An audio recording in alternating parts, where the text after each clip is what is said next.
Hola, buenas tardes. Bienvenidos en el nombre de la Sociedad Chilena de Cardiología. Les damos la más cordial bienvenida a la segunda sesión de las jornadas de compromiso cardiovascular en COVID-19. El tema que trataremos el día de hoy está referido al uso de antagonistas del sistema renina-angiotensina y el uso de anticoagulantes en tiempos de COVID-19. Para esta oportunidad me acompañan destacados especialistas nacionales con los cuales compartiremos su experiencia y algunas charlas. En primer lugar, quiero presentar a la doctora Mónica Acevedo. La doctora Acevedo es especialista en medicina interna y en cardiología. Es profesor titular de la División de Enfermedades Cardiovasculares de la Pontificia Universidad Católica de Chile. Además, ella es la presidenta del Departamento de Prevención y Rehabilitación Cardiovascular de nuestra Sociedad de Cardiología. En segundo término, quiero presentar a la doctora Paola Barleta. La doctora Barleta es especialista en medicina interna y cardiología de la Universidad de Chile. Ella actualmente es jefe del Centro Cardiovascular del Hospital de Ipreca y es miembro del Departamento de Prevención Cardiovascular de la Sociedad de Cardiología. Nos acompañarán también dos especialistas que van a ser de moderadores. Uno es la doctora María Virginia Araya. La doctora Araya es especialista en medicina interna y cardiología. Es miembro también del Departamento de Prevención de la Sociedad de Cardiología y trabaja en el Instituto Cardiológico de Iquique. Finalmente, nuestro segundo moderador será el doctor Alejandro Dapelo, que es actualmente jefe de cardiología del Hospital Naval de Talcahuano, es profesor de medicina de la Universidad San Sebastián, sede de Concepción, es el past president de nuestra Sociedad de Cardiología y es miembro también del Departamento de Prevención de la Sociedad. Nuestro programa para el día de hoy contempla dos charlas. La primera estará a cargo de la doctora Acevedo, que tratará de los inhibidores de enzima convertidora de angiotensina y SARS-CoV-2. A continuación, la doctora Barleta nos hablará del uso de anticoagulante en tiempo de COVID-19 y después de esas dos charlas haremos una sesión de preguntas y respuestas interactiva con nuestros dos moderadores y nuestras dos panelistas. Les recomiendo, para poder hacer las preguntas, que las hagan a través del box que sale en la parte inferior de su pantalla de preguntas y respuestas y que ocupen ese casillero para hacer todas las preguntas de manera tal que puedan ser vistas por nuestros moderadores y poder así dar una respuesta. Así que sin más, los dejo con la doctora Acevedo. Doctora.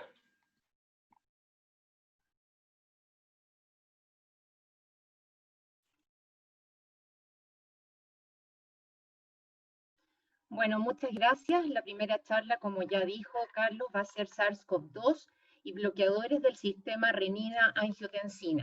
Soy Mónica Acevedo, cardióloga de la División de Enfermedades Cardiovasculares de la Universidad Católica y también presidenta actual del Departamento de Prevención Cardiovascular. Esta es la declaración de mis potenciales conflictos de interés.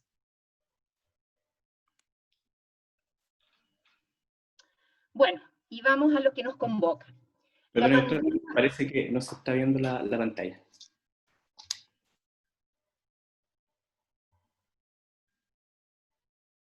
Está en pausa, no sé por qué está en pausa, a ver, espérate.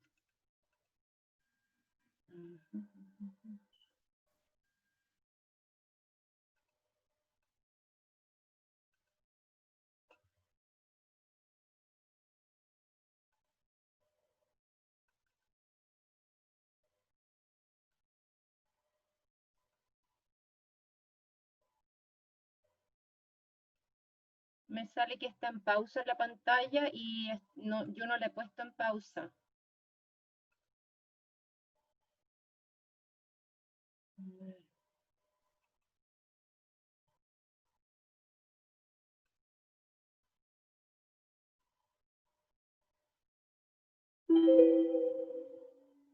¿Se ve ahí? No, doctora, a lo mejor se intenta de nuevo, a lo mejor ahí... Me sale como que estuviera en pausa la pantalla. Pantalla. Ahora sí, doctora. Ahora Ahora sí. sí, ahora sí, eso va. Comencemos con la pandemia de COVID-19.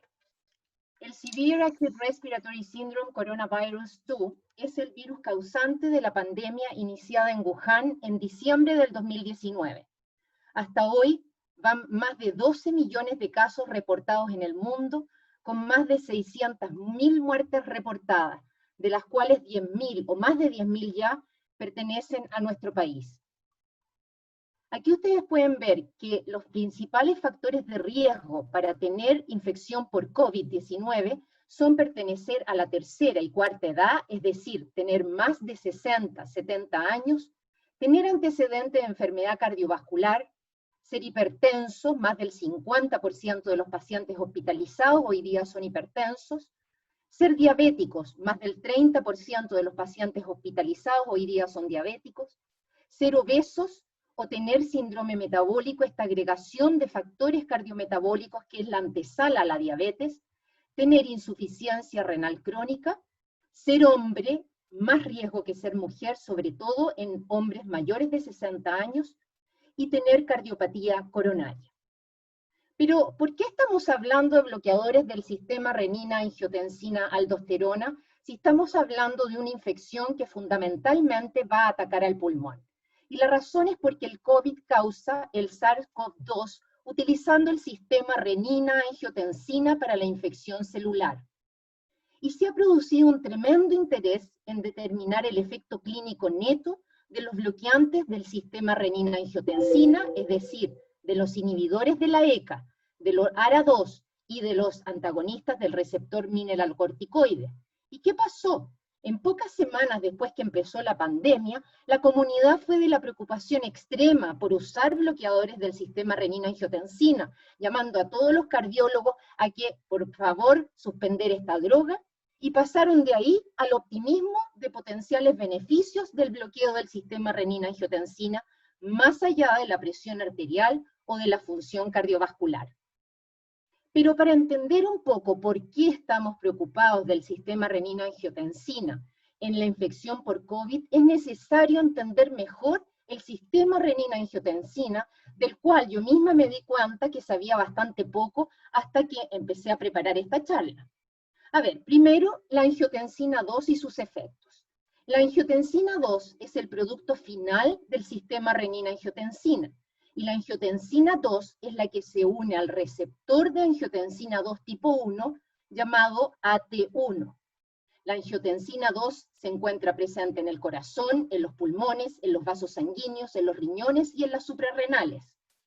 Y la angiotensina 2 produce como principales efectos la hipertrofia miocárdica, fibrosis, inflamación, remodelamiento vascular y aterosclerosis, oxidación, hipertensión e hipercoagulabilidad, vale decir, todos efectos deleterios que van a ser muy ominosos a nivel del sistema cardiovascular.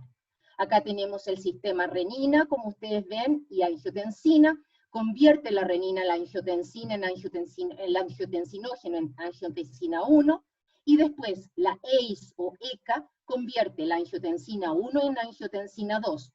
La angiotensina 2 se pega a su receptor AT1 y se va a producir los efectos que produce la angiotensina 2, que son efectos como injuria tisular, vasoconstricción, protrombosis y proinflamación.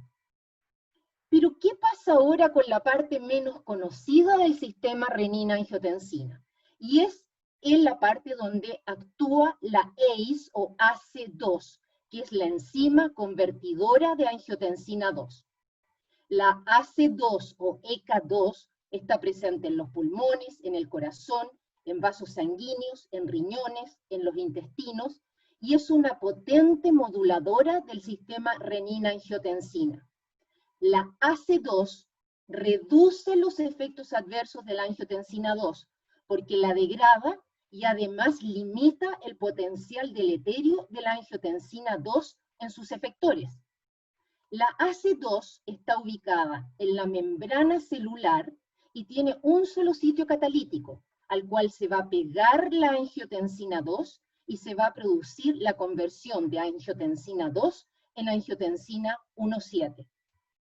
La angiotensina 1,7, por su parte, se va a unir a un receptor que es llamado MAS, receptor MAS, Y aquí esta va a contrarregular los efectos de angiotensina 2, y la angiotensina 1,7 produce principalmente vasodilatación. Finalmente, la AC2 o ECA2 también actúa sobre la angiotensina 1 y la va a convertir en angiotensina 1,9, y para enredar más las cosas, esta angiotensina 1,9 puede ser convertida en angiotensina 1,7, pero no por la ECA2 o AC2, sino por la ECA común y corriente, la que hemos conocido siempre. Entonces, para completar la figura, aquí ustedes pueden ver que vimos esta parte de la derecha y ahora vemos esta, donde está el receptor AC2, que está inserto en la membrana plasmática de la célula y está convirtiéndose la angiotensina 2 en angiotensina 1,7, que contrarregula los efectos de la angiotensina 2. Vale decir, la angiotensina 1,7 es vasodilatadora, antitrombótica, antiinflamatoria. Pero quiero agregar más, y quiero que esto se les quede grabado. ¿Por qué? Estamos de nuevo acá. Angiotensina 2. La angiotensina 2 va a ejercer su acción o se va a pegar al receptor AT1. Pero la angiotensina 2 puede ser convertida por la enzima AC2 a angiotensina 1,7, vasodilatadora. Esto es bloqueado por los antagonistas del receptor de angiotensina o ARA2 o ARBS. Pero por otro lado, la angiotensina 1 es convertida a angiotensina 2 por la ACE, que es la convencional. Y esta angiotensina 1 puede convertirse en angiotensina 1,9 por la AC2, es decir, la AC2 tiene un importante papel en la regulación también de este sistema renina-angiotensina. Para completar el cuadro, volver a insistir, existe un eje AC, angiotensina 2, receptor AT1. Tenemos la angiotensina 1, la angiotensina 2, la angiotensina 2 actúa sobre su receptor AT1, produce hipertrofia vascular cardíaca, proliferación, inflamación, oxidación. Pero por otra parte, a nivel del receptor AT1 se produce más aldosterona, y en el receptor AT1 también se va a producir más hormona antidiurética en la hipófisis posterior. Y esta aldosterona puede aumentar en el fondo y bloquear a la angiotensina 1,7. Entonces, cuando uno ve esto, dice, la angiotensina 2 es deleteria, aquí tenemos una muchacha mala. Sin embargo, existe la contraparte, siempre en medicina, que es el eje AC, angiotensina 1,7, más receptor más, en que tenemos la angiotensina 2 convertida por la AC2 en angiotensina 1,7, que actúa en el receptor más y produce vasodilatación. De manera tal de que podríamos decir, esta parte azul, tiene cara de niña bonita y de ojos azules, porque es la más beneficiosa y la menos deleteria. Pero vamos a ver cómo el SARS-CoV-2 interactúa con los componentes del sistema renina-angiotensina. Tenemos que el SARS-CoV-2 entra a las células uniendo su spike, su espícula, a los receptores AC2, por eso que es importante entenderlo. Luego se va a producir el clivaje del virus de sus unidades S1 y S2 del virus COVID-19 por una enzima que es una serinoproteasa, que divide al virus en estas dos unidades. La unidad S1 de la spike va a quedar siempre unida a la AC2 que está en la membrana, y la S2, la otra unidad, va a fusionar la membrana del virus con la membrana de la célula, y se va a endocitar el complejo COVID-19 AC2. Lo veremos en una figura. Para complicar más las cosas, existe una proteasa, que es una metaloproteasa en la membrana celular, que va a degradar este receptor AC2 de membrana y va a hacer desaparecer de la membrana la AC2, pero va a liberar una forma soluble de AC2. Esta forma soluble, sin embargo, pasa a la sangre pero no tiene no tiene su sitio catalítico, y por lo tanto no es capaz de convertir a la angiotensina 2 en angiotensina 1,7. Entonces, el virus, con su spike, va a unirse aquí al receptor AC2. Juntito está el receptor este, que es una serina, que va a clivar la espícula y el COVID en dos subunidades. Se va a producir luego la fusión y la endocitosis del COVID junto con la AC2. Y el virus entonces va a empezar a reaplicarse en el citosol. Para complicar las cosas, este AC2, este receptor AC2, también puede destruirse por la ADAM17, que es un receptor que contiene una metaloproteasa y una degravalina, que va a hacer que este receptor de membrana se pierda y va a tirar una parte de AC soluble a la sangre. El mono, entonces, va a quedar de esta manera. Las conexiones entre el sistema renina-angiotensina y la AC2 y el COVID-19. Tenemos la AC2 acá en la membrana, como la vimos, tenemos los receptores, y acá tenemos en el panel B entrando al COVID, uniéndose con la AC2, endocitándose, y por otro lado acá la ADAM17, que es la metaloproteasa, comiéndose a la AC2, disminuyen los receptores AC2 de membrana, pero aumentan los AC2 solubles. De esta manera, estos receptores y el COVID hacen que en la membrana celular se produzca una disminución de los receptores AC2. Entonces, ¿qué pasa con la AC2 post-COVID? Después de la unión de los COVID-19 a los receptores AC2, se produce un downregulation de los receptores AC2. O sea, el virus entra con el AC2 y la remueve de la membrana. Elige entonces AC2, angiotensina 1,7, vasodilatadora, y receptor más va a ser atenuado, y se produce un desbalance con un predominio del eje receptor, enzima convertidora, angiotensina 2 y receptoras AT1, que son de efectos deleterios, sobre todo para el sistema cardiovascular y pulmonar. El mensaje entonces es que la AC2 disminuye con la edad, más en hombres, añosos, en hipertensos, en diabéticos y obesos, en forma natural. Además, el COVID va a disminuir más la AC2. Este es la entrada del virus AC2, y debido a que el virus va a degradar, porque va a inducir la presencia de más receptores que van a barrer con la AC2, el virus va a causar una downregulation de este receptor, y por lo tanto, todas las acciones benéficas de la angiotensina 1,7 se van a perder.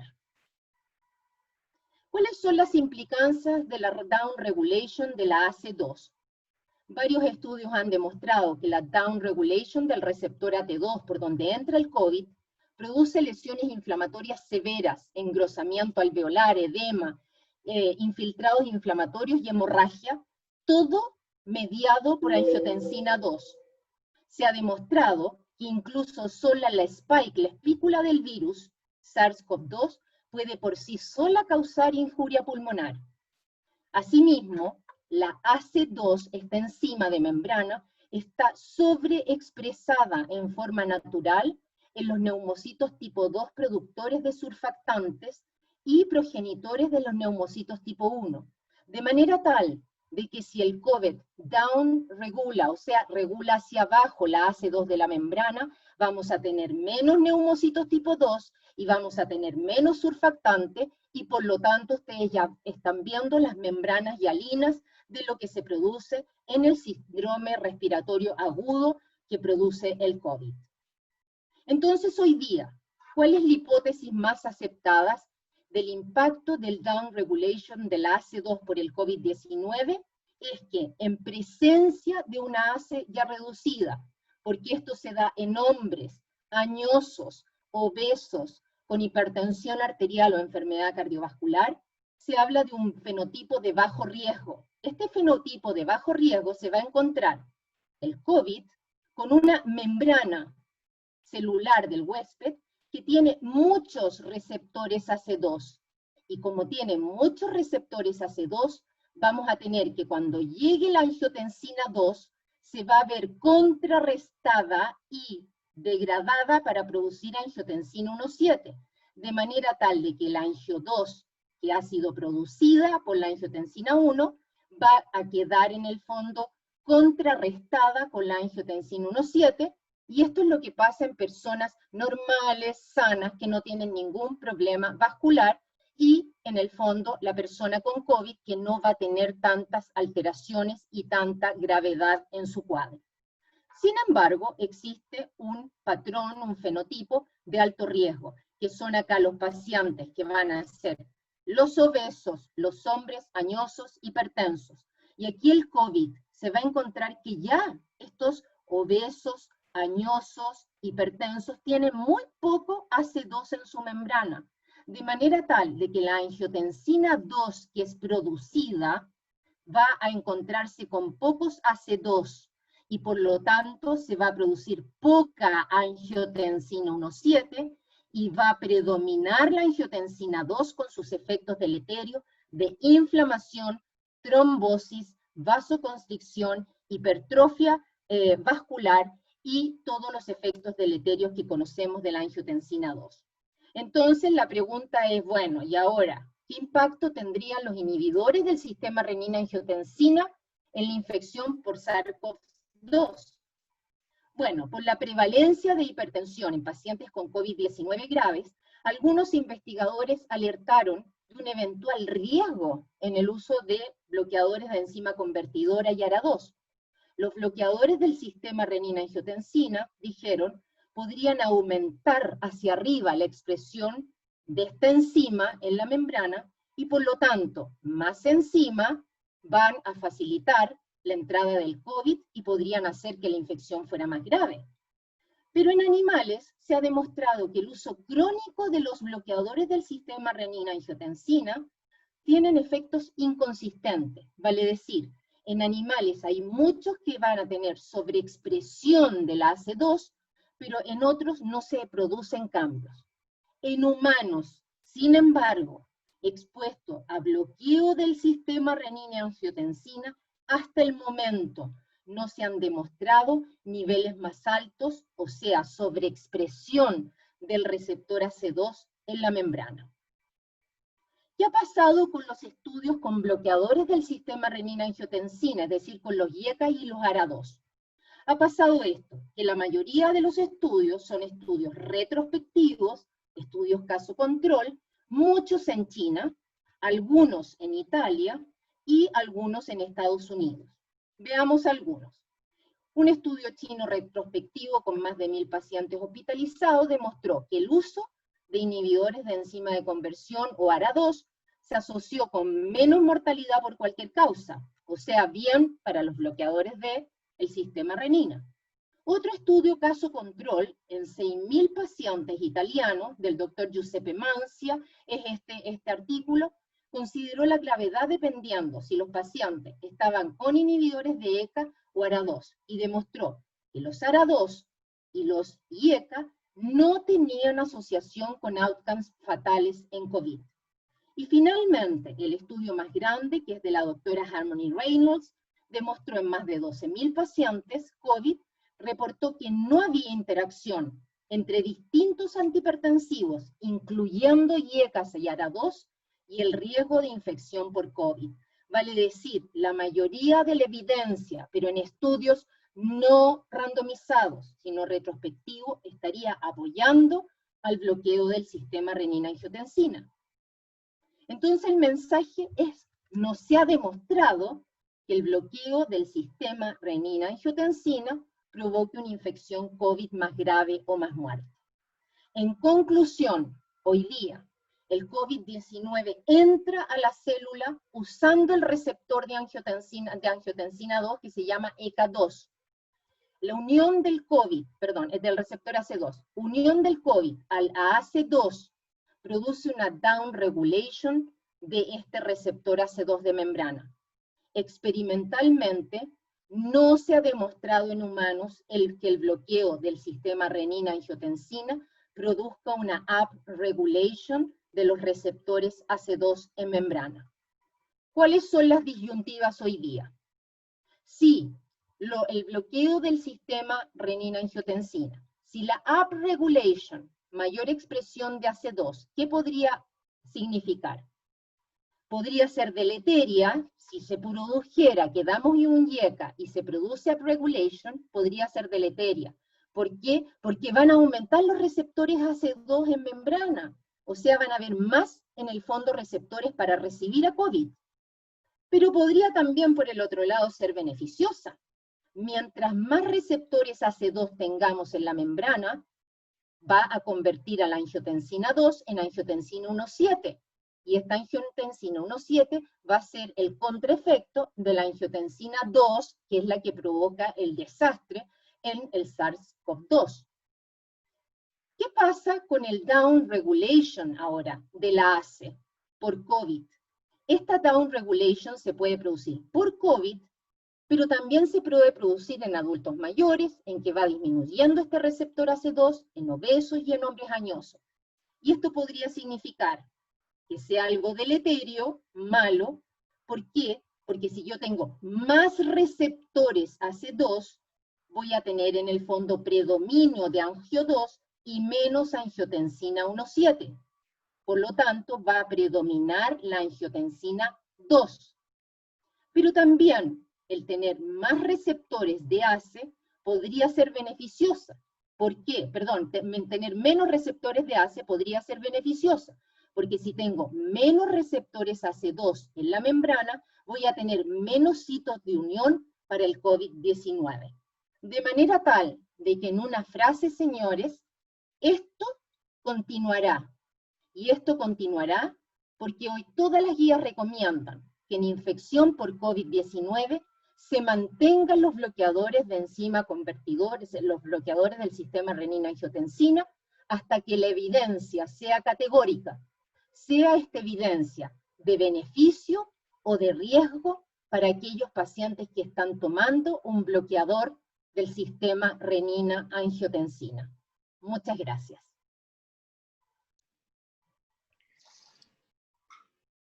Muchas gracias, doctora Acevedo. Vamos a continuación a hacer la segunda charla. La doctora Paola Barleta nos va a hablar de el uso de anticoagulantes en tiempo de COVID-19. Doctora. Gracias. ¿Se ve? ¿Se ve, doctora? Ah, ya, perfecto. Ya, muchas gracias, Carlos. Estos son mis potenciales conflictos de interés y quiero destacar el haber participado en un Thrombosis Forum en Cartagena de India el año pasado por Bayer. ¿Por qué la infección por coronavirus es altamente protrombótica? Bueno, las causas son multifactoriales. Primero que nada, una inmovilización prolongada, comorbilidades como la sepsis, la deshidratación, la fiebre que puede ser muy alta, y por supuesto la vedette, la severa inflamación. Existe un efecto citotóxico directo, existe alteración de la respuesta inmune, especialmente TH2, a costa de interleuquinas e interferón alfa. Hay una tormenta de citoquinas especialmente dramática en algunos pacientes, y también un daño endotelial, con fenómenos trombóticos in situ. Y lo recientemente expuesto, muy bien por la doctora Acevedo, un desbalance del eje en angiotensina con una disminución de la angiotensina 1,7, de tal manera el efecto antitrombótico, en este caso, está revertido. Si entonces estamos analizando los factores de riesgo, vamos a pasar ahora a las anormalidades hemostáticas, viendo los factores que pueden ayudarnos en la parte de exámenes de laboratorio. Lo que destaca la coagulopatía por coronavirus es la presencia de dímero D muy elevado. También puede estar alto el nivel de fibrinógeno. y puede haber una leve trombocitopenia, alteración en el tiempo de trombina, elevarse el INR y una leve alteración del TTPA. Y para los que tienen en sus centros hospitalarios tromboelastograma, la curva puede cambiar con una disminución en el tiempo de reacción y un aumento en el MA, la amplitud máxima. Vámonos al inicio de la pandemia y a Wuhan, China, con publicaciones como la del doctor Tang, mostrando población con neumonía por coronavirus, sobreviviente y no sobreviviente, y viendo estos marcadores de laboratorio que se estaban recién analizando. Y se puede ver que aquellos que tenían tiempo de protrombina y dímero D elevado o productos de graduación de fibrinógeno elevado eran los que tenían principalmente el impacto como marcador de riesgo, de mayor riesgo de mortalidad. Es así, entonces, que tenemos claramente una alteración de parámetro de coagulación con macrotrombosis y microtrombosis. Y podemos ver, y lo hemos visto en nuestra práctica cotidiana, más presencia de trombosis venosa profunda, de tromboembolismo pulmonar, para los que están en intensivo, mayor uso de filtrodiálisis, mayor aparición de accidentes vasculares isquémicos en pacientes que están cursando a ancianos, fenómenos microtrombóticos coronarios y coagulación intravascular diseminada. Por lo corto del tiempo, nos referiremos principalmente a las trombosis venosas profundas y TEP en este análisis, evaluando información retrospectiva y pequeña, porque la data no es mucha. Y en eso quiero recomendar a mis colegas este volumen de la Circulation hace 2 semanas, que es analizada en esta editorial por Spiropoulos, donde se presentan y se analizan 3 artículos. Vamos a ir viendo primero el de Poissy, en Francia, el hospital de Lille, con 107 pacientes críticos consecutivos en un intensivo, donde la tasa de aparición de TEP fue de un 20%, mayor a la habitual histórica. Y de estos pacientes, en ese periodo, 20 de 22 que tenían el TEP estaban con tromboprofilaxis adecuada. Si nos vamos al artículo de Ren y colaboradores en Wuhan, de 48 pacientes en intensivo medidos con ultrasonografía de extremidades inferiores compresiva, detectaron presencia sintomática de trombosis venosa en un 85%. Pero solo uno de los pacientes no estaba con tromboprofilaxis con heparina de bajo peso molecular. Y si vamos al artículo de Zhang, también en Wuhan, de 143 pacientes hospitalizados, la prevalencia fue alrededor de 46% de trombosis venosa, independiente de la tromboprofilaxis. Pues bien, ¿qué aprendimos de estos estudios y de estas cohortes? Primero, que la frecuencia de trombosis venosa profunda en pacientes con neumonía, con síndrome de estrés respiratorio, con COVID versus sin COVID, es mayor, al menos de 2 veces, pero puede llegar a ser 10 veces más. La frecuencia de tromboembolismo pulmonar también es mayor y al menos 2 veces más. Es por eso que estamos viendo esta realidad en nuestros intensivos. La alta prevalencia de tromboembolismo pulmonar en pacientes con COVID, en ausencia de detección de trombosis venosa profunda, sugiere un mecanismo in situ de trombosis, más que embólico. Eso no quita que la evidencia, por ejemplo, de Ren y Zhang, evidencian una alta prevalencia de trombosis asintomática, donde el factor contribuyente puede haber provenido de una embolía desde la extremidad inferior. Por lo tanto, los vendajes, las medias elásticas y la compresión neumática tienen un lugar dentro de la prevención. Pero lo más importante es que la tasa alta de trombosis en estos pacientes críticos con COVID ocurre a pesar de estar siendo tratados con una tromboprofilaxis adecuada, ya sea con heparina no fraccionada o heparina de bajo peso. Nos trasladamos a Holanda, y esta es una publicación de Van Damme con el grupo de la doctora Eikenboom, viendo si es que hay un tipo distinto de fenotipo de esta trombosis para el tromboembolismo pulmonar. Y aquí estamos viendo pacientes con tromboembolismo pulmonar con COVID o sin COVID. Y estamos viendo la diferencia remarcada ahí, en el sentido que con COVID hay mayor compromiso segmentario, no tanto lobar, y el score de Kanaki que ustedes ven ahí en esa gráfica es menor que habitualmente los históricos, y el compromiso del ventrículo derecho es menos marcado, sobrecarga ventricular derecho, que en los casos históricos. De tal manera que nuestros hallazgos, los hallazgos de Van Damme, en este caso, que es la conclusión, sugieren un fenotipo de enfermedad, de embolía pulmonar, distinta en los pacientes con coronavirus, que parece una combinación no solamente de enfermedad tromboembólica, sino también de inmunotrombosis in situ, donde parece ser el factor inflamatorio muy importante, y estos otros dos que estoy mencionando. La generación de trombina mediada por el factor tisular, que ustedes pueden ver en la gráfica abajo, y la disminución de la fibrinolisis mediada por el activador del plasminógeno alveolar, estamos hablando en este momento en el alveolo pulmonar, debido a un aumento del inhibidor del activador del plasminógeno, el PAI-1, puede llevar a este compromiso in situ. Esta gráfica ya es común para nosotros. Tenemos a la mano derecha un escáner con una neumonía por COVID con vidrio esmerilado, y en el otro lado tenemos la imagen del angioTAC donde está el defecto de perfusión.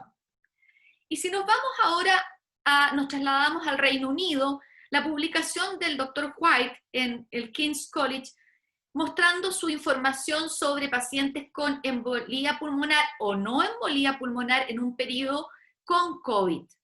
Ellos nos han enseñado que de los pacientes sospechosos enviados a un angioTAC para realizarse, descartar la presencia de TEP, un 30% tenía TEP de estos pacientes con COVID, que es mayor al habitual en mismo periodo o con influenza. Y a su vez, ni el score de Wellens ni el score NEWS-2 discriminaron entre los pacientes que iban a tener TEP o no iban a tener TEP. O sea, no fue útil.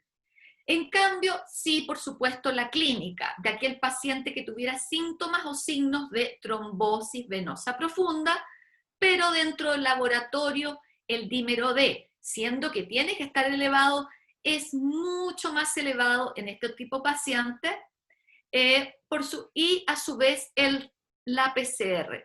Encontramos que en estos pacientes hay una inflamación muy marcada como predictor de que tengan la embolía. Y yéndonos al mismo autor, al Dr. White, él menciona que frente a esta agresión tan tremenda en el intensivo de los pacientes con COVID, ellos han tenido una postura. Todo paciente con COVID debe usar tromboprofilaxis ajustada por peso, no dosis fija. Y este es un algoritmo del cual usan. Si el paciente tiene menos de 50 kilos, enoxaparina 20 miligramos, de 50 a 100, enoxaparina 40, más de 100, 80, y si hay una velocidad de filtración glomerular bajo de 30, van a recurrir a la heparina no fraccionada. Pero esto es lo interesante que voy a mencionar a continuación, cambia este algoritmo utilizado en su hospital a fines de abril, cuando se dan cuenta con la literatura que es demasiado alto la tasa de complicación y deciden usar lo que se llama la tromboprofilaxis en dosis intermedia. De tal manera que si nos vamos a enoxaparina en un sujeto de 48 kilos, van a indicar ellos 40 miligramos subcutáneo, pero si tiene 70, van a indicar 40 miligramos cada 12. Entonces van incrementando, y algo similar ocurre con la heparina no fraccionada. Esta intensidad, este concepto de escalar a unas dosis intermedias no ha sido aceptado por todos. En cambio, Van Damme, por ejemplo, en Holanda sí, y también por el grupo de Harvard. Pero el grupo de consenso de una publicación reciente en el JACC, que es el Global COVID Thrombosis Collaborative Group, no está tan de acuerdo. En lo que es profilaxis y tromboembolismo, ellos indican utilización del score para caracterizar riesgo, el score de Caprini y el IMPROVE, medias antitrombóticas o compresión neumática.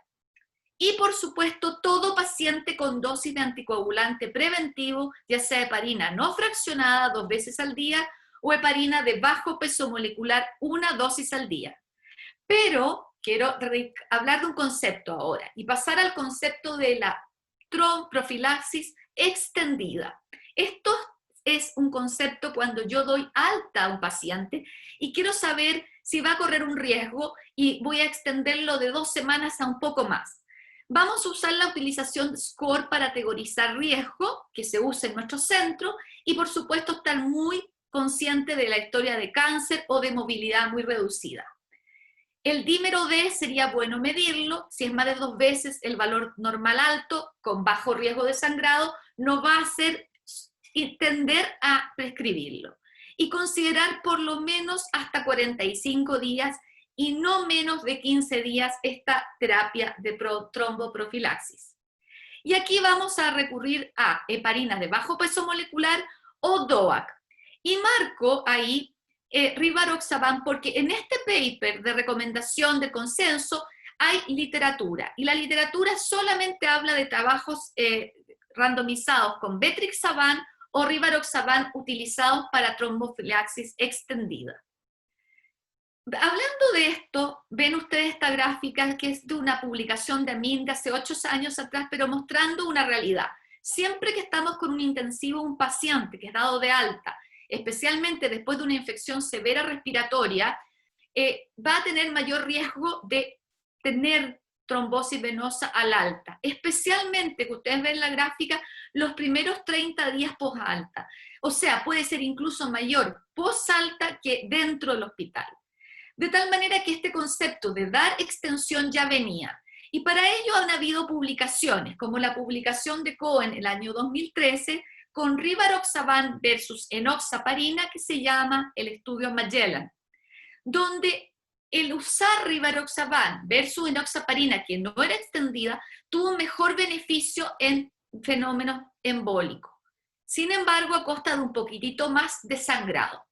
Esto no se vio así con el medicamento betrixaban en otro estudio donde fue ganador y fue muy productivo. Sin embargo, por lo menos en este país, sé que hay otros auditores de la América Latina, en Chile no tenemos betrixaban. Entonces tendríamos que pensar en el estudio Magellan, si anduvo bien con los fenómenos de embolía y hubo un poco más de sangrado, ¿cómo podríamos mejorar, precisar a quiénes darle el rendimiento? Y eso se hizo posteriori con un análisis del estudio Magellan, y menciono esto porque estoy incorporando el concepto del score improve modificado, el cual quizá ustedes, los colegas, se han dado cuenta que se está usando bastante en la clínica. Este estudio improve modificado es en los valores que ustedes ven ahí, en los antecedentes que se preguntan, y conceptualmente en este análisis del Magellan se vio si cambiaba el resultado si analizamos los pacientes dados de alta con un score mayor de 4 o de 2 a 3 con un dímero D mayor de 2. Usando esto que está de color amarillo, que son los conceptos básicos para el clínico, en el momento de dar el alta, resulta ser que el uso de rivaroxaban, enoxaparina y extendido fue mejor y tuvo menos impacto y el beneficio neto fue productivo. Al igual como fue posteriormente la publicación del estudio Mariner con una extensión a 45 días donde se utilizó este score improve modificado. Hemos hablado entonces de las dosis intermedias y de la extensión, pero recordemos un concepto en esta diapositiva. Cuando partió la pandemia, el equipo, el doctor Tang y colaboradores en Wuhan, mostró algo que era la tremenda mortalidad que tenían estos pacientes hospitalizados, especialmente en intensivo. Y comparó los que sobrevivían versus los que morían, tratados con heparina y sin heparina. Y aquellos que se beneficiaron impactantemente con el tratamiento con heparina fueron los que están achurados en color amarillo.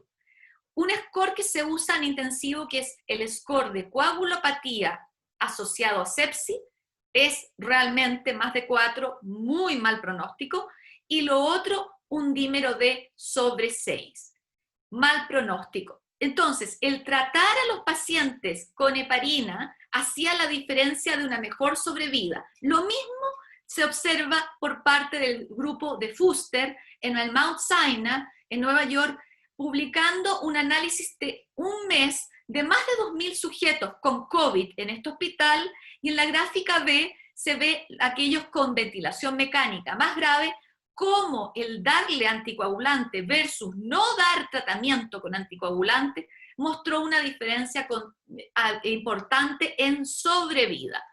¿Y por qué este beneficio tan impactante de la heparina para la sobrevida? Bueno, aparte de lo evidente como un efecto anticoagulante, también se ha descrito un efecto antiinflamatorio, también se ha descrito un efecto de protección endotelial y también se ha descrito un efecto antiviral, compitiendo el virus con el sitio de unión en la superficie celular del virus. Y al respecto los invito a leer quizá este artículo recién publicado, donde se ve cómo la proteína de superficie spike en el receptor puede cambiar su conformación, este dominio, uniéndose a la heparina.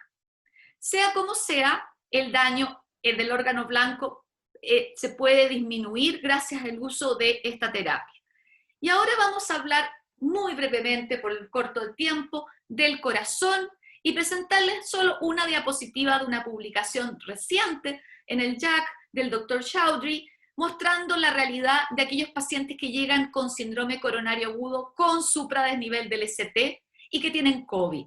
Y estos pacientes presentan también más trombosis intraestén, más trombos de multivaso, más trombo modificado grado 4-5 y menos miocardial blush, menos flujo adecuado y por supuesto el dímero D, lo cual está siendo un desafío para nuestros hemodinamistas y nuestros intensivos. Solo para mencionar que como buenos cardiólogos nos gusta leer la revista JACC, salió el último consenso de estos expertos norteamericanos recientemente. Yo lo leí y quiero decir que para mí este consenso no fue muy fácil y amigable. Estamos llenos de literatura, necesitamos cosas que nos ayuden a tomar decisiones y lo encontré interesante, pero un poco no tan concreto con su información. ¿Qué información existe faltante? Ya estamos carentes. Bueno, mejorar el entendimiento de la coagulopatía por COVID, para lo cual ya no solamente necesitamos de algunos centros, sino información multicéntrica de alta calidad para crear predicciones de TEP en pacientes, o sea, que nos den mayor información. Tener score que nos ayuden a poder determinar mejor a quiénes ofrecerle terapia extendida y, por supuesto, en quiénes escalar con la dosis de heparina no fraccionada o heparina de bajo peso molecular. Para ello quiero mostrarles distintos nombres de estudios ongoing, trials, a lo largo del mundo que están tratando de dar respuesta a estas dudas. ¿Qué puede venir? Bueno, puede venir la administración sistémica de factor activador del plasminógeno para remover coágulos en el pulmón o administrarlo por vía inhalatoria, o administrar DNAsa para degradar depósitos intraalveolares de fibrina y neutrófilo, o el uso de inhibidores de interleuquinas, o inhibidores de factor 12 directo, factor 11, para atenuar ambas vías simultáneamente. Pueden venir muchas cosas que suenan ciencia ficción, pero yo les quiero decir, amigos, que cuando veíamos hace unos años atrás esta película en televisión o en el cine y pensábamos que era ciencia ficción, solamente decirles que la realidad ha superado la ciencia ficción. Muchas gracias.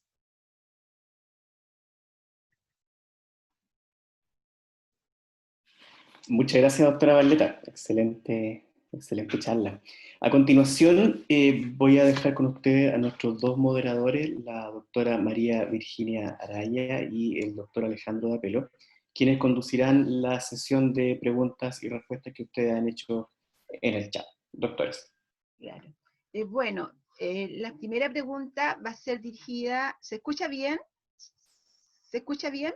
Se escucha muy bien, Vicky. Perfecto. A Mónica. Mónica recibió muchas felicitaciones, muy clara tu presentación, deja muchos conceptos clarísimos y está muy agradecido de tu charla. Pero hay una pregunta que dice que el SARS-CoV-2, ¿existirían en él diversos polimorfismos para actuar con el ECA2 y así presentar distintas formas de adherencia en los tejidos donde él se adhiere? Pulmonar, renal, corazón, etcétera. ¿Sería por polimorfismos diferentes?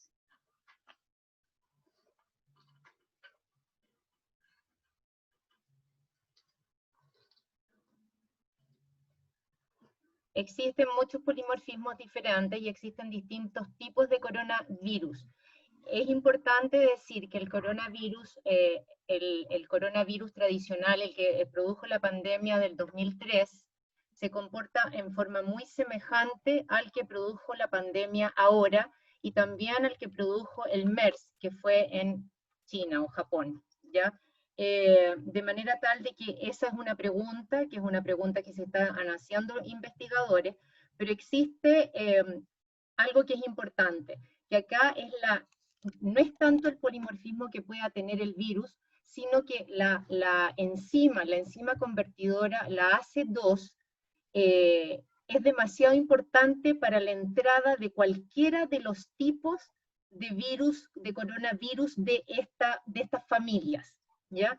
Y en ese sentido, lo que se está viendo fundamentalmente es cómo ir a tratar la infección por COVID, por coronavirus, afectando más la enzima que preocupándose más del virus, ¿ya? Porque se ha visto que el tipo de injuria pulmonar es muy parecida en los distintos virus a pesar de tener distintos polimorfismos. Y en ese sentido, lo que se ha visto que al parecer ha tenido mejores resultados es una AC2 recombinante, ¿ya? Recombinante. Y existen otros, en el fondo, algunas, se dice pathways, vías que se pueden bloquear, que se ha demostrado ya que se pueden bloquear, que no son con bloqueadores del sistema renina-angiotensina, sino que con otros medicamentos que se pueden bloquear, que están dentro de las vías que afectarían estos virus, como una familia de virus. De manera tal de que los polimorfismos van a ser importantes y pueden tener que ver en los compromisos pulmonares, en el compromiso cardiovascular, pero hasta el momento nosotros vemos que algunos pacientes gritan por una parte o gritan de otra, pero la mayoría siempre tiene el compromiso pulmonar inflamatorio, aunque los primeros síntomas hayan sido diarrea aguda o gastrointestinales, que también es una forma de presentación, o hayan sido más bien cardiovasculares. Siempre va a haber compromiso, y por eso que era importante también escuchar la charla de Paola con respecto al tromboembolismo y al aumento de la trombogenicidad, porque eso está presente en en todos los tejidos. Muy bien, gracias Mónica. Alejandro. Ok, hola, buenas tardes. Antes de nada, felicitaciones a las dos expositoras que han hecho unas espectaculares conferencias. Quería tocarle un tema a la Paola, que es un tema que probablemente por el largo de su exposición no alcanzó a tocarlo. Y quería preguntarte, Paola, si a tu juicio o en tu conocimiento existen algún tipo de interacciones entre los fármacos indicados para el manejo del paciente COVID con fármacos anticoagulantes o antiagregantes plaquetarios. ¿Has leído algo al respecto?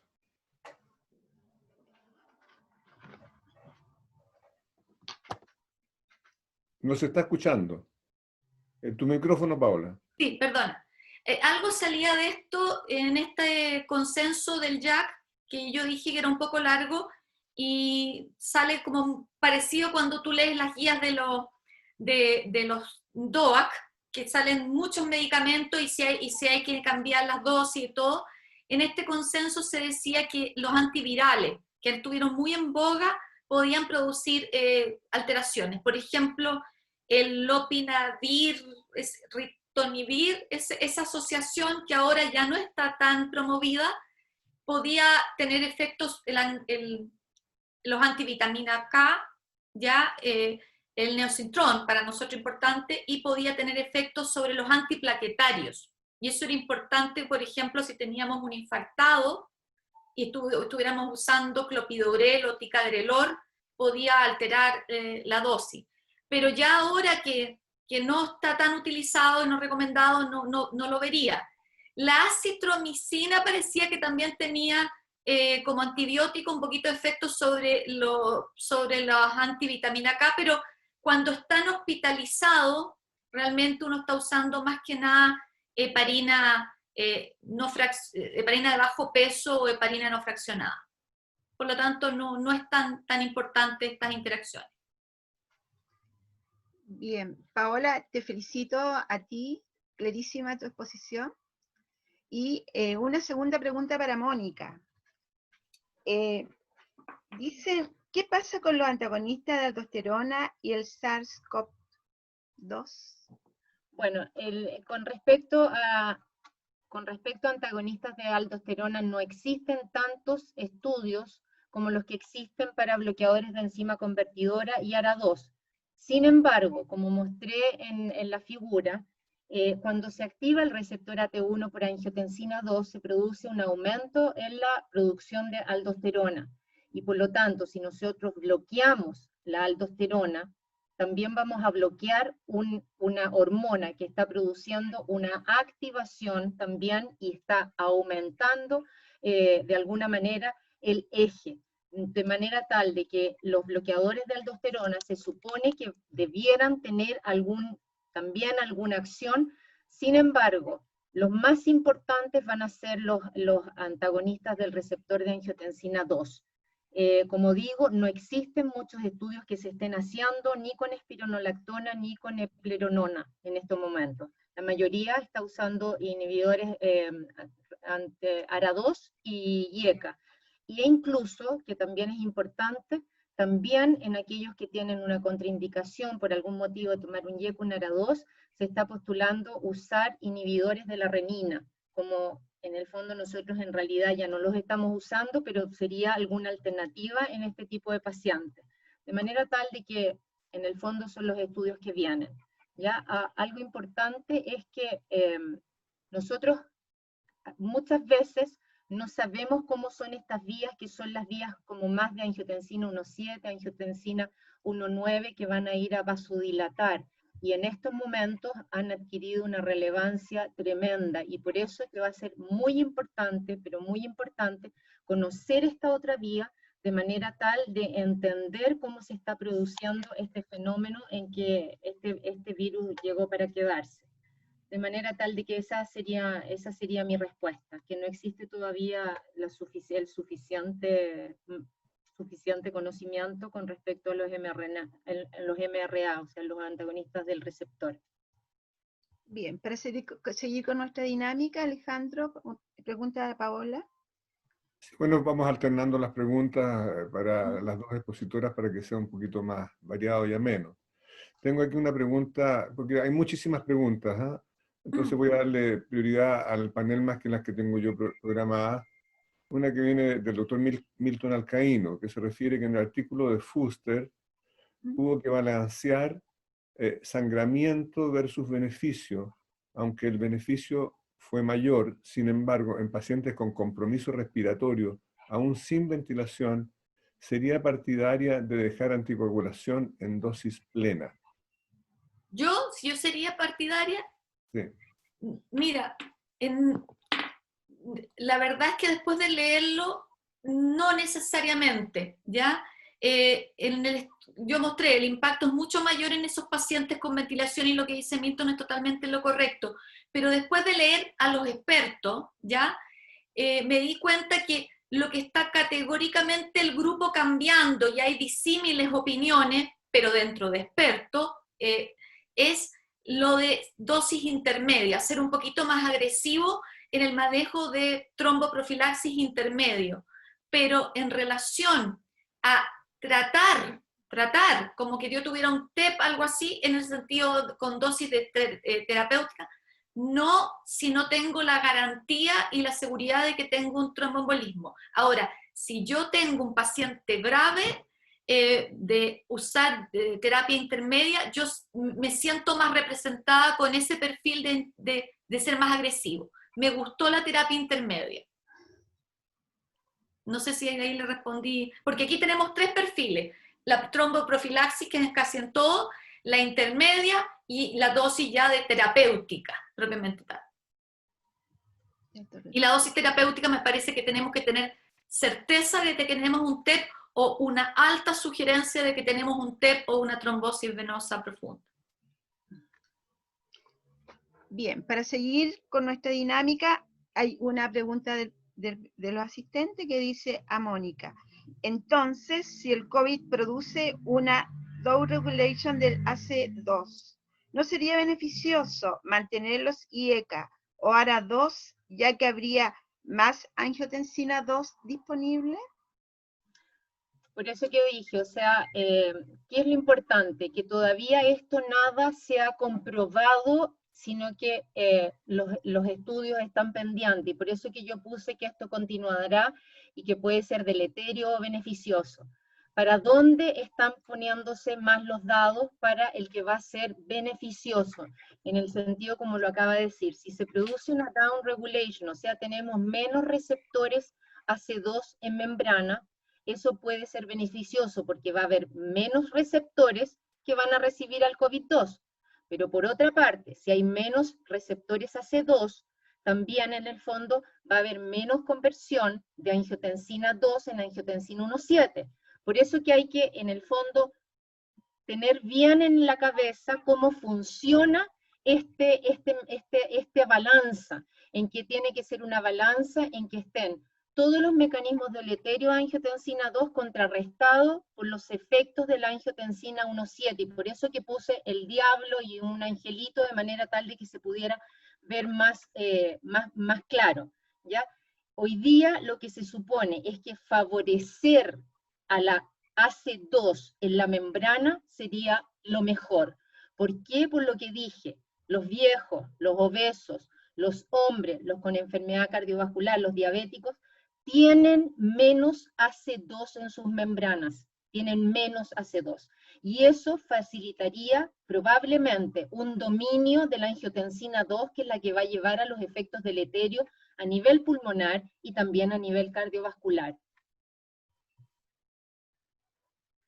Bien, o sea, como hemos visto, los estudios son más bien hechos en animales, no tenemos mucha experiencia en personas más que los observacionales. Entonces, todo esto es un futuro, como tú muy bien lo dijiste en tu charla.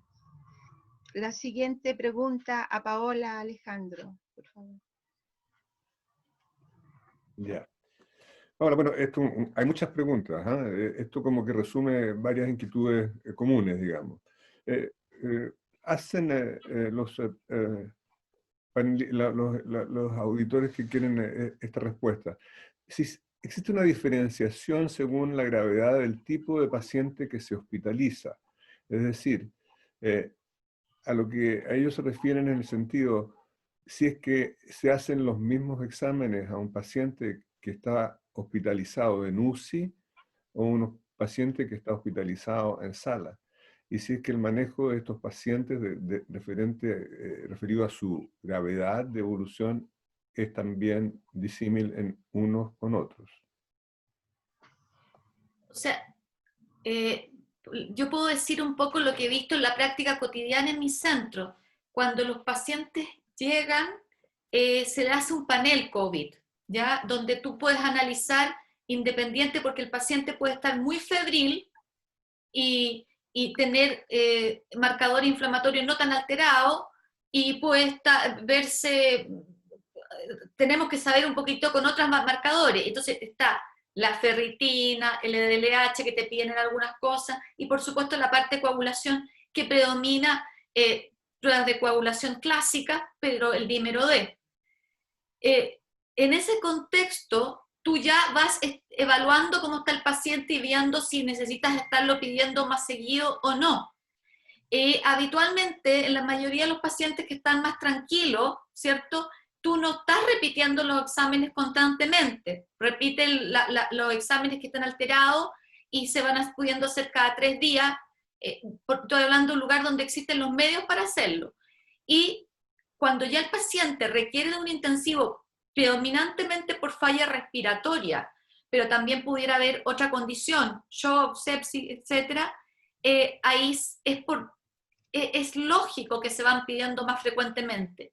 Ahora, de marcadores, no son muchos marcadores, existe la misma disponibilidad de pedirlo, tanto en sala como en intensivo. Ahora, yo diría que hay marcadores para controlar más sofisticados, que son los que pedimos en intensivo, que son para evaluar, por ejemplo, cómo están los niveles de heparina con el TPA, que sería el factor activador del 10-SA. Pero en un paciente que tú digas que hay una diferenciación, que esté en sala o intermedio o intensivo, no. Solamente pedirlo más seguidamente. Esa es mi impresión. Nosotros no estamos pidiendo interleuquina, nosotros no estamos pidiendo complementos, estamos pidiendo habitualmente proteínas reactivas, fibrinógeno, ferritina y dímero D y las pruebas de coagulación habituales. Perfecto. Hay una pregunta para Mónica que dice, ¿cuál es el rol de los inhibidores de la enzima convertidora en el COVID? A ver, voy a compartir la pantalla. Espérate un poco. No sé si puedo compartir pantalla o no. No tengo aquí. No, yo creo que ya no, Mónica, porque te ponen un... Ah, sí, puede ser que sí. Puede. Sí, sí puede, sí. ¿Lo ven? ¿Se ve? Se ve chiquitito, pero se ve. Ya. En el fondo, acá tenemos los inhibidores de enzima convertidora. En el fondo, los inhibidores de enzima convertidora lo que producirían en el fondo es un bloqueo de la conversión de angiotensina 1 en angiotensina 2, ¿ya? De manera tal de que los inhibidores de enzima convertidora, por lo que se ve en el gráfico y cómo funciona el sistema, serían menos potentes en cuanto a el bloqueo que puedan hacer beneficioso para la infección por COVID.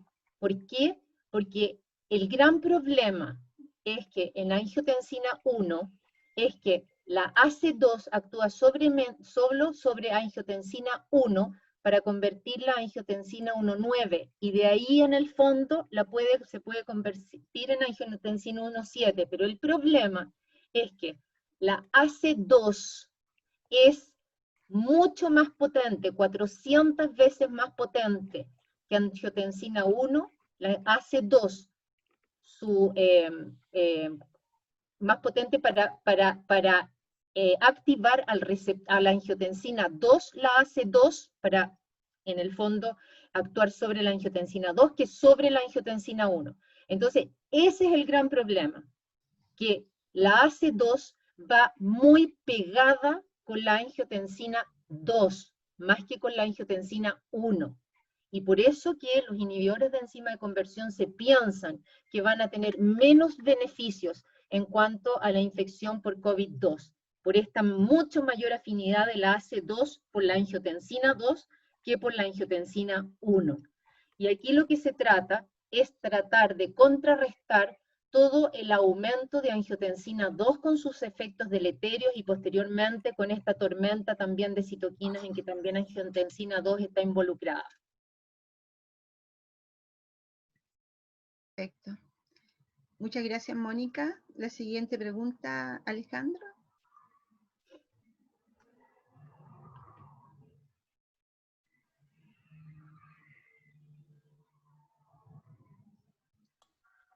Alejandro. Sí, ahora sí, perdón.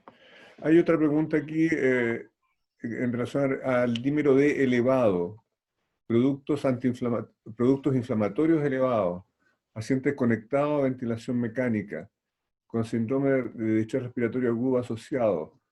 ¿Se usaría qué dosis de heparinas de bajo peso molecular? Full dosis, ¿qué valor le dan estos pacientes a la interpretación del dímero D? ¿Me la puedes repetir, Alejandro? Estaba viendo. ¿Cuánto? Sí. Es como, son varias preguntas en una, ¿o no? Es como un caso clínico. Ya, dime. Se tiene un dímero D elevado, productos inflamatorios elevados, conexión a ventilación mecánica, con síndrome de estrés respiratorio agudo asociado. ¿Qué dosis usaría de heparinas de bajo peso molecular? ¿Dosis total, full? ¿Qué valor le da para el manejo de este paciente a la interpretación del dímero D? Ya. En relación a esto sería sencillamente tratarlo full, que yo pensara que tuviese un tromboembolismo pulmonar, ¿ya? Y es por lo que está contando el doctor del cuadro clínico, un paciente que ya debe estar bastante grave, y es la incertidumbre que están viviendo todos los doctores en intensivo en este momento con pacientes, por ejemplo, que lo tienes pronado y que quiere salir de la duda si realmente está haciendo un TEP. La literatura es drástica en eso, decir que el dímero D no te puedes, va a estar elevado, no te puedes dar la certeza de que tenga un TEP. Y se sugiere, si tú no puedes hacer un angiotac, aparte de usar los scores que te digan de una alta probabilidad, y frente a eso, el concepto de alta probabilidad te autoriza a usarlo, sería que tú pudieras recurrir a una ecocardiografía para ver si puedes ver ventrículo derecho o descartar también, independiente de que hay a veces TEP in situ, ver las piernas y ver si hay una trombosis venosa. Ahora, si la sospecha clínica es tan alta de TEP, yo lo anticoagularía en ese contexto. Con dosis, sería la dosis terapéutica, ¿ya? En el caso de la heparina de bajo peso molecular, dosis terapéutica, según el peso del paciente, que va a ser muy distinto si es un paciente de 60 kilos o un paciente de 100 kilos. Eso. Un asistente está muy interesado en consulta que él ha observado y han observado en la UPC donde trabaja disminución de la presión arterial y con ARA2. Dice que es persistente. ¿Existiría alguna explicación? Porque no así con YECA, con ARA2. A ver, esto es muy importante porque son pacientes, y como lo estamos viendo, son pacientes extremadamente críticos. La verdad es que los pacientes que están llegando a ventilación mecánica o tienen neumonía por COVID, que son un número importante, son pacientes tremendamente que son frágiles, que están en condiciones críticas y que por lo tanto cualquier medicamento que baje la presión o que vaya a influir con la función renal pueden tener efectos muy deleterios, al igual que dándole anticoagulante pueden sangrar, y tenemos ahora nosotros un paciente en la Católica que está con un hematoma retroperitoneal y que se va a morir probablemente del hematoma y no del tromboembolismo. O sea, son pacientes que están en el fondo teniendo complicaciones por todas partes. Habiendo dicho eso, existe una indicación de suspender los ARA2 o suspender si te está haciendo un YECA, si tú tienes hipotensión, llámese una presión arterial menos de 90 sistólica, o si tú estás teniendo disfunción renal en el contexto de uso de ARA2 o de un YECA. Ahora, por lo mismo que dije anteriormente, pareciera que lo más importante es en el fondo el efecto de angiotensina 2. Ese es el efecto más importante. Al estar bloqueada la angiotensina 2, obviamente que puede caer más la presión. ¿Por qué? Por lo que dije. La AC2 tiene 400 veces más de potencia con la angiotensina 2 que con angiotensina 1. Por lo tanto, la respuesta hipotensora puede ser también mayor. Ahora, en el sentido también que pudiera estar usando además espironolactona. El bloqueo de la aldosterona lo que hace es bloquear a la AC2 de la membrana. También bloquea, pero bloquea menos que un AT2 directo, que sería el ARA2, ¿ya? De manera tal de que con todos estos medicamentos se puede dar una hipotensión severa y hay que suspenderlo. En aquellos pacientes en que hay que suspender, algunos autores están diciendo que se pudiera usar inhibidores de la renina, ya, o sea, en el fondo bloquear el eje mucho más arriba. Sin embargo, eso todavía no se puede en el fondo preconizar porque no existen los estudios basados en la evidencia, randomizados, que lo comprueben. Muy bien, muchas gracias, Mónica. Alejandro, tu pregunta, Paola. Doctora Barleta, su criterio, ¿es indispensable hacer una evaluación de riesgo de sangrado previo a la indicación de alguna terapia antitrombótica o anticoagulante? Y en este caso, ¿qué mecanismo utilizaría usted para este fin? O sea, existen también evaluaciones de score de sangrado, igual como el caso de la fibrilación auricular cuando tú indicas anticoagulante. Pero el estudio, el IMPROVE, por ejemplo, existe la parte que es bleeding, sangrado, y la parte que es de riesgo de trombosis. Por lo tanto, tú lo puedes utilizar. Como el caso, el ejemplo de la doctora Acevedo, hay algunos pacientes que ya han estado sangrando de algún sitio y por lo tanto empíricamente tú ya vas a saber que es de mayor riesgo, pero hay que sopesar en este caso riesgo-beneficio. En general quiero decir algo que lo leí en varios artículos de revisión del tema. A pesar de que el coronavirus te produce una coagulopatía, ya por este estado séptico, tiene un desbalance que es más protrombótico que de hemorragípero, ¿ya? Por lo tanto, siempre van a haber pacientes que van a tener mayor riesgo sanguinolento, por ejemplo, aquellos que están con aspirina o están con antiplaquetario, pero en general tiene tendencia a producir más trombos. Por lo tanto, en un paciente habitual, en este caso se está diciendo que la probabilidad es que tenga una complicación tromboembólica más que hemorrágica, a menos que exista una condición que sea subyacente a él, farmacológica o clínica, ¿ya? Como para no tenerle tanto temor.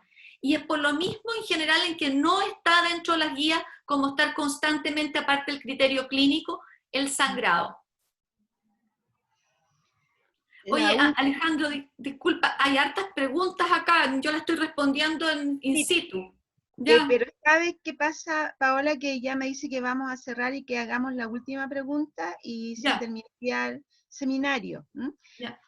Bueno, la última pregunta sería para Mónica, y acá dice que conoció que el SARS-CoV del 2003 infectó como 8.000 personas, alrededor de 8.000 personas, y murieron también como 800 personas. Sin embargo, ahora llevamos ya llevamos 12 millones de infectados con 600.000 muertes en el mundo. Es decir, que el SARS-CoV-2 tendría una potente acción mayor y en el ECA2 y habría más afinidad que los otros coronavirus. Es la última respuesta que... Sí, no, yo creo que no se puede decir eso, no se puede decir eso porque el problema fundamental de este SARS-CoV-2 es la transmisibilidad, ¿ya? Yo creo que la pandemia que hubo el 2003 probablemente hubo muchos pacientes también graves, pero la transmisibilidad del virus era mucho menor.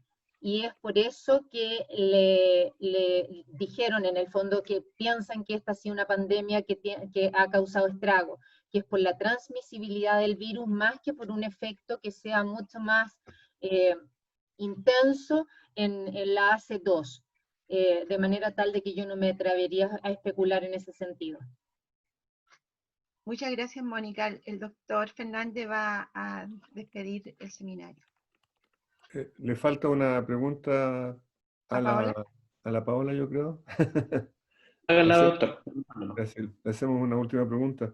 Ya, Paola, en pacientes que están previamente anticoagulados en fibrilación auricular y que son COVID positivos y que son hospitalizados, ¿cómo manejarías tú el tema anticoagulación en estos pacientes?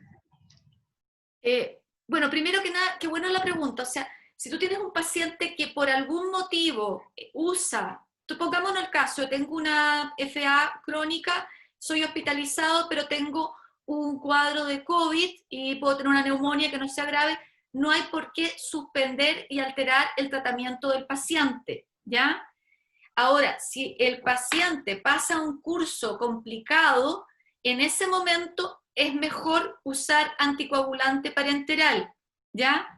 Pero si el paciente está estable en una sala, a veces han llegado pacientes que vienen por otra causa y después hacen la PCR positiva o se detecta que tienen esto y pueden hacer un cuadro respiratorio hasta suave dentro del hospital, pero con PCR positivo. Y tienen fibrilación auricular, mantenerle las terapias, lo mismo que si son coronarios y están usando porque tuvieron un stent hace un tiempo atrás, no hay que cambiar su terapia. Si el cuadro, por ejemplo, de ese paciente con fibrilación auricular, el paciente pasa a una neumonía más grave, tiene que pasar a un intensivo, en ese momento, si se va a promover anticoagulación plena, se puede cambiar y es más prudente dejar heparina para el manejo en el intensivo y todo. Pero no hay por qué, de hecho, llegar y cambiar.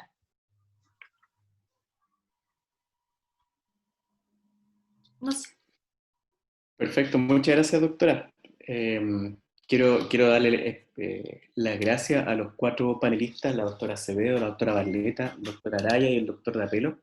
Excelentes presentaciones y una mesa redonda muy, muy de alto nivel y que nos ha permitido profundizar en muchos conocimientos. Así que de esta manera estamos terminando la segunda sesión, no sin antes invitarlos para el próximo día, lunes 27 a las 19 horas, con nuestra tercera sesión, el próximo día lunes, que va a tratar de síndrome multiinflamatorio sistémico en pediatría asociado a SARS-CoV-2. Así que esperamos verlo ahí. Están los links, se los vamos a seguir enviando a sus correos y en las redes sociales, así que los esperamos para este próximo lunes. Nos vemos. Gracias. Gracias.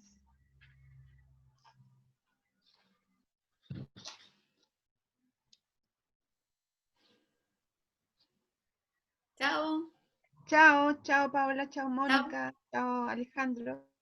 Chao, muchas Oh, gracias. gracias. Chao, Chao, al equipo. gracias. Oye, estupendo, nos vemos. Chao. Excelente todo. Todo muy bien. Chao, ¿eh? Janet. Chao, Felicitaciones. doctora. Gracias. Gusto verla. Sí, Hola, igual. Janet. Janet, Hola, hola. doctor. Janet, Sí, no te vi. Ok, chao. aquí chao. estoy. Estaba oculta. Ok, ay, qué bueno. Ya, Estaba pero, oye, oculta, pero viendo todo, ¿ah? pero Muy todo bien. excelente, ¿eh? Las Muy panelistas. bien. No, es que de primerísimo nivel.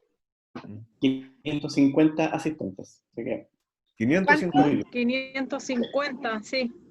¿Y eso está Muy bien, bueno. Janet? Muy bien. Excelente, doctora. Muy bien. Muy bueno, porque no, Hubo realmente. de Colombia, Ecuador, Bolivia, esos fueron los que por lo menos escribieron, así que muy bien. Bien. Así que muchas gracias a todos. Gracias, doctor Dapelo. Gracias, doctora Araya. La doctora Barleta y la doctora Acevedo ya se desconectaron. Sí.